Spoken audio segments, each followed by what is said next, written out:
وأمس بالدار البيضاء جرى تكريم الراحلة الفنانة الجزائرية وردة في الذكرى الأولى لوفاتها عبر أداء مجموعة من الفنانين المغاربة الشباب لعدد من أغانيها الخالدة. ريبورتاج عبد الله أيتابية وتحرير اليمين الخالدي.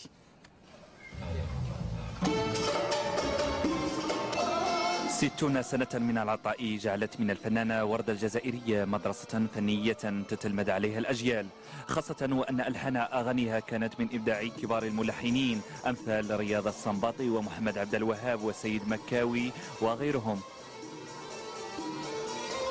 الصراحة هذه اليوم اللي هي تكريم الذكرى الأولى لرحيل الفنانة الكبيرة وردة، وانا لي الشرف بان اختاروني جمعيه نغم باش نكون من الناس اللي يكرموها. ما كاينش كنظن اي مطرب عربي ما كبرش ما غناش الورده ما تلمدش على الاغاني ديال الورده. في حضرة غياب أيقونة الطرب العربي الفنانتين لمياء الزيدي وحنان يونس أحيوا حفل تكريم الراحلة. الحفل نظمته جمعية نغم.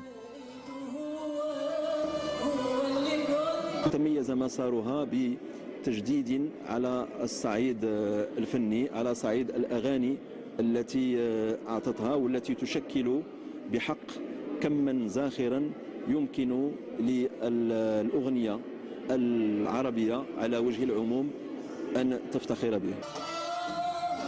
للتذكير فالفنانة وردة الجزائرية توفيت في العاصمة المصرية القاهرة عن عمر يناهز 73 عاما. رحلت وتركت وراءها إرثا فنيا للأجيال القادمة.